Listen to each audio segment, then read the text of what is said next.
Assalamualaikum warahmatullahi wabarakatuh. Saya Izzatun Nafsi. Di sini saya akan menjelaskan tentang memahami dasar-dasar bahasa Indonesia baku. Nah, bahasa Indonesia baku ini adalah bahasa yang sangat penting dalam berkomunikasi secara formal. Nah, bahasa baku tersebut ini adalah fondasi untuk menulis dan berbicara dengan benar. Mengapa bahasa Indonesia baku itu sangat penting? Karena untuk berkomunikasi secara efektif, meningkatkan kredibilitas dan standar nasional. Berkomunikasi secara efektif dengan menggunakan bahasa baku tersebut itu menjamin pesan yang disampaikan itu tersampaikan dengan jelas, terutama dalam situasi resmi atau situasi darurat dan tidak terjadi kesalahpahaman. Dan meningkatkan kredibilitas dengan menggunakan bahasa baku tersebut itu bisa menunjukkan profesional kita dalam berbicara atau menulis dan membuat kita menjadi terlihat sopan dan profesional. Dan yang terakhir yaitu standar nasional. Bahasa baku adalah identitas nasional dan ini adalah standar yang digunakan di seluruh Indonesia. Dan bahasa baku adalah bahasa resmi Indonesia yang digunakan untuk berkomunikasi secara formal. Pembahasan selanjutnya adalah perbedaan bahasa baku dan non-baku. Bahasa baku digunakan dalam situasi formal, mematuhi aturan tata bahasa yang ketat. Contohnya, saya dan kamu. Bahasa non-baku digunakan dalam percakapan sehari-hari, lebih fleksibel dan santai. Contohnya, lo dan gue.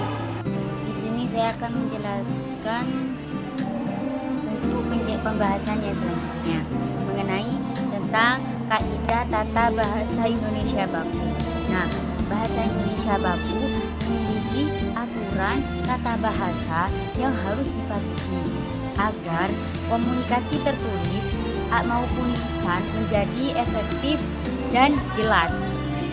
Berikut adalah beberapa aspek utama dalam kaidah tata bahasa Indonesia baku.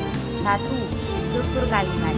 Struktur kalimat dalam bahasa Indonesia terdiri dari subjek, predikat, objek, dan keterangan.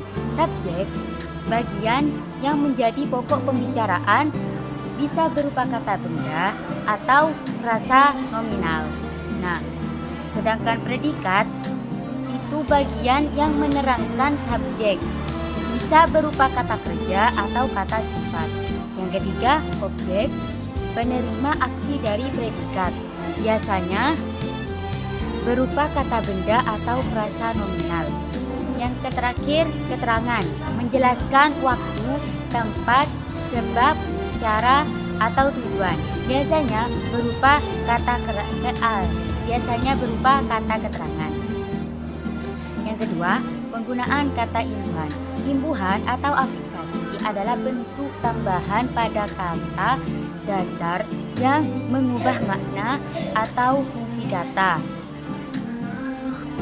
Yang terakhir, penggunaan kata tugas. Kata tugas adalah kata yang berfungsi sebagai penghubung dan pelengkap dalam kalimat. Beberapa jenis kata tugas meliputi kata depan, kata penghubung, kata sandang, kata seru. Kata depan digunakan untuk menunjukkan hubungan tempat, waktu, atau cara. Kata penghubung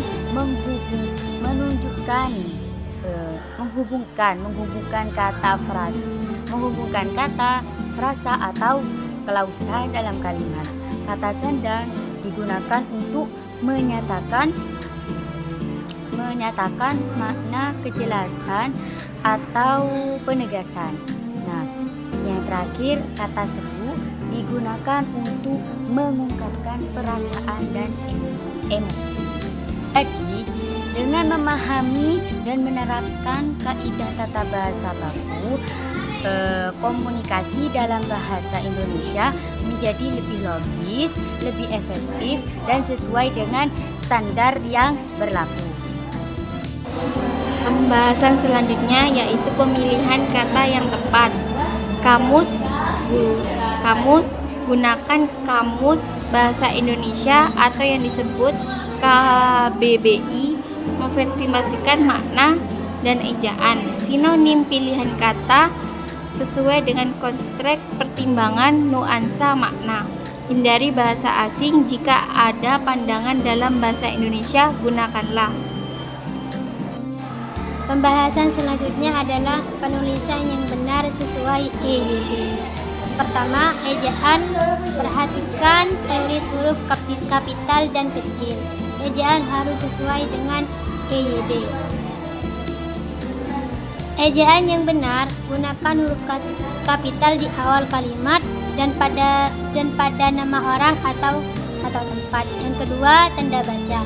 Gunakan koma, titik, tanda tanya, dan tanda seru dengan benar untuk memperjelas kalimat. Yang ketiga, singkatan dan akronim.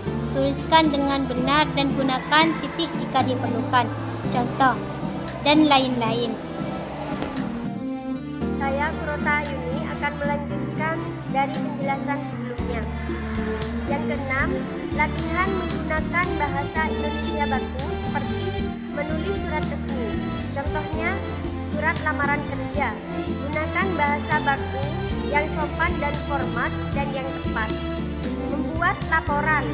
Gunakan bahasa yang formal dan hindari kata-kata gaul atau informal. Contohnya juga seperti presentasi. Sampaikan presentasi dengan bahasa baku agar terlihat profesional dan mudah dipahami. Saya di sini akan memberikan contoh menggunakan bahasa baku. Tolong beritahu saya jika ada perubahan. Seperti itu. Jika kita menggunakan bahasa baku dalam berpresentasi atau membuat surat laporan, maka akan terlihat lebih resmi dan mudah dipahami. Seperti itu. Baik, di sini saya akan menjelaskan tentang praktik dan evaluasi. Nah, untuk praktik dan evaluasi tersebut itu harus terus berlatih, mengevaluasi diri dan konsisten berlatih. Nah, untuk terus-menerus berlatih tersebut itu harus menulis, berbicara, membaca, mendengarkan dalam menggunakan bahasa baku. Dan untuk mengevaluasi diri itu meminta pendapat orang lain untuk mencari kesalahan dan perbaikan ucapan kita. Dan konsisten berlatih itu harus konsisten dalam berbicara, dan semakin sering berlatih itu semakin mahir dalam menggunakan bahasa baku tersebut. Nah, demikian presentasi dari kelompok kami. Apabila ada kesalahan mohon maaf. Wassalamualaikum warahmatullahi wabarakatuh.